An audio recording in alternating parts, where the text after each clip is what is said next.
welcome back to my channel. If this is your first time visiting, if this is your first time seeing any of my videos or seeing any of the stuff I put online, my name is Bwandunji. Welcome! Generally on this channel, I talk about writing and I talk about books and I talk about life and keeping the fire of your passions ignited. Sometimes also I talk to my siblings. I've talked to one so far. Hopefully another one will be joining us soon. But mainly what I talk about is the craft of writing and how it is that you can get your stories out there. Today you are in for a treat. I am going to be talking about books that I have read recently. That's April and March. I have to give you the backstory. Storyteller time here. At the beginning of 2018, I decided that I was going to create a reading list for myself. I had a purpose in having that reading list. I was going to use it to study what it is that makes certain books really popular.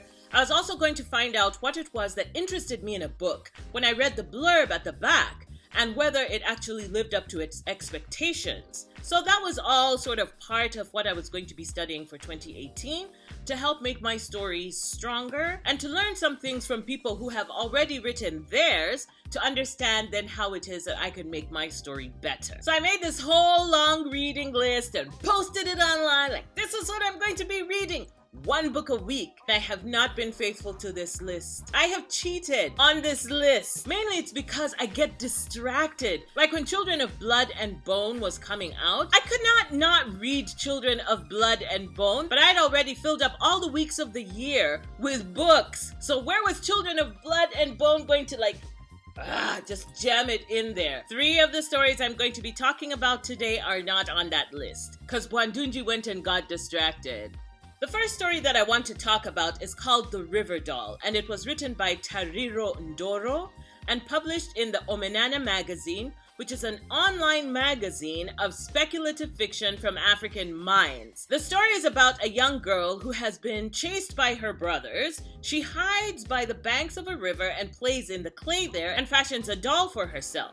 She talks to this doll as any young girl would, and when her brothers have passed and they're distracted by the beautiful girls in their village, she goes home. Little does she know, the doll she fashioned is following her. This doll ends up being a tool of revenge for her against the people who have tortured her, who have made her life difficult in her home and generally in the village. This is the kind of story that had me going,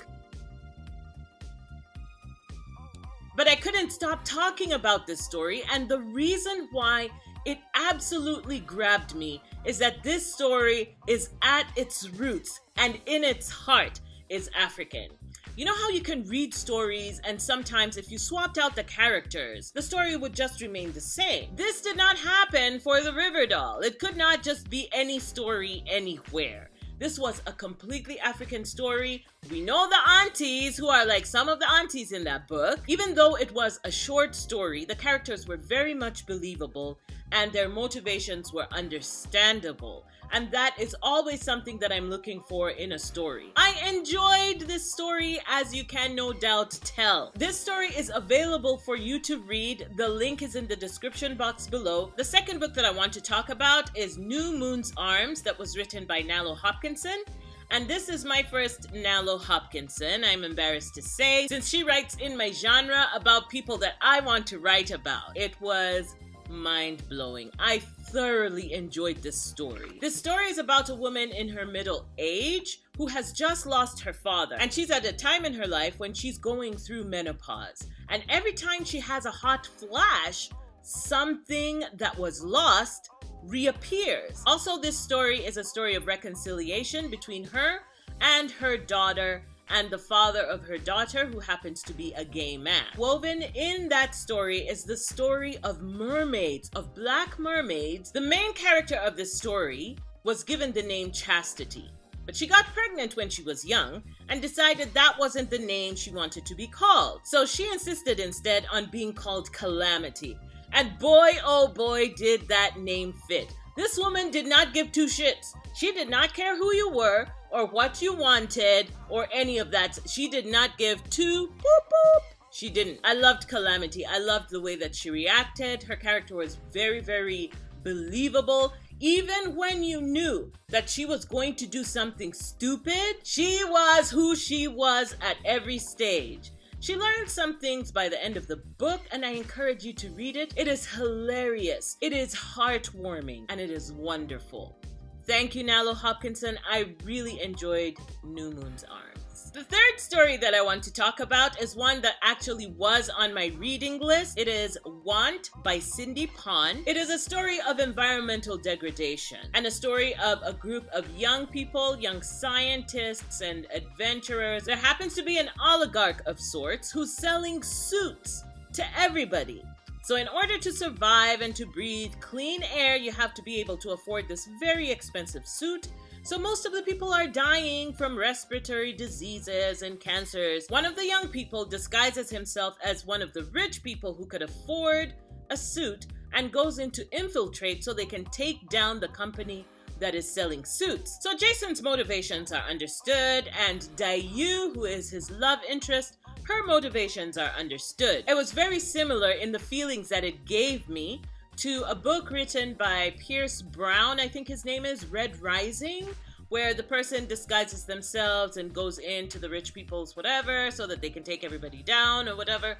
Sort of gave me those same feelings. I didn't feel that it was a sort of fresh take on taking down the man. Go ahead and read it and judge for yourself how you feel about it, but it was well written and the characters well understood and the setting was interesting. The fourth story that I want to talk about is Children of Blood and Bone by Tomi Adeyemi. It was very highly anticipated. Children of Blood and Bone is the story of a young woman, a young girl coming into her own, whose mother was killed because she possessed magical powers. The people in this society who have magical powers look a certain way, and there are people who are very afraid of their magical powers, who are oppressing them. But suddenly she has this opportunity to go and bring magic back to Nigeria, because that is where the story lives. It lives in Nigeria. Her name is Zili, and she goes on this adventure with her brother. They find a princess. The prince is coming after them. It is an amazing story of adventure. Do they bring magic back at the end of the book?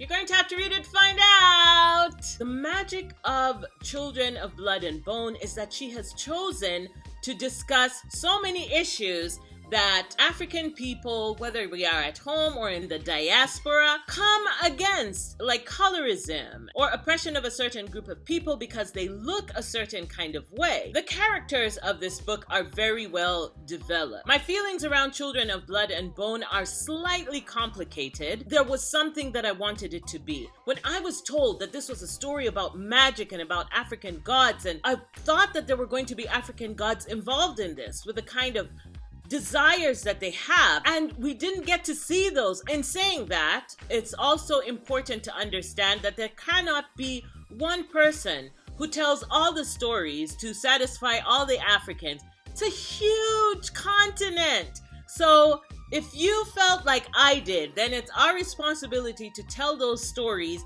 that have African feet. And finally, the most recent book that I finished is A Legend by Marie Lu. This story is set in a near future USA. The country's sort of broken apart. There are colonies that are fighting against amalgamation of states that have called themselves the United States. They have a ruler who is no longer democratically elected. The elections are a sham, and he's just, an emperor of sorts. The divide between the rich and the poor is so huge, and poor people keep getting sick. And guess what? Is the government making them sick? I don't know. You'll have to read the book. One young man who has caused so many problems for the ruling elite, who lives in the shadows and is basically like a Robin Hood of sorts, has caused so much trouble for the government, and they've been hunting him down for ages. But his brother is sick, and he needs to be able to get medication for his brother. Well, hijinks ensue as he tries to get medication for his brother. And then enter his love interest, because this is young adult literature. Their mission, which is quite surprising, is not to change the world. They just happen to be in these situations that they need to get out of. They fall into this problem, they need to get out of it. They fall into another problem, they need to get out of it. and as a result, they begin to change the society in which they are. I have begun book 2, which is why some of book 2 is bleeding into book 1. So I suggest that you pick up this book and read it. So I got to the end of the reviews and then thought, oh my god, I didn't give them stars. So now I have to do it. The River Doll by Tariro Ndoro gets a 5-star rating from me. This story was so amazing. I want more. I want more from this young writer, please. New Moon's Arms by Nalo Hopkinson was hilarious. I could not stop laughing at this book, at this character, at the situations that these people put themselves in. Adults being themselves. I give Nalo Hopkinson's book, New Moon's Arms, 5 stars! And I'm not being generous, people. I love this book. Want by Cindy Pon, I am going to give 3.5 stars, simply because I did not feel compelled to pick up book 2. I feel that I was having the same experience that I had with Red Rising. Children of Blood and Bone by Tomi Adeyemi, successful in generating a discussion around issues that plague Black people everywhere. I give this book 4 stars. And the reason why it doesn't get that extra star is simply because I wanted more. And finally, Legend by Marie Lu gets 3.5 stars from me. There's still a lot of young adult tropes in this story. The characters seem to be replicas of other characters in other stories, but the plot is interesting and the place that they're taking it to is interesting. So that is why 3.5 stars for Legend by Marie Lu. If you are interested in knowing which books I'm going to be tackling next, please go ahead and read my blog post. I will put it in the description box below. And let me know if you are interested in any of those books. Let me know what you are reading. I want to know what you are reading. If you are Ugandan and you have not started a YouTube channel, what are you waiting for? I know you're out there reading. I know you have opinions. Let's hear them. As always, thank you so much for being here with me today. I really, really appreciate your time. I know that your time is precious, and the fact that you have spent a few minutes watching one of my videos and interacting with me is a blessing beyond measure. Have a wonderful day. Have a wonderful the rest of your week, and I will see you next time. Bye!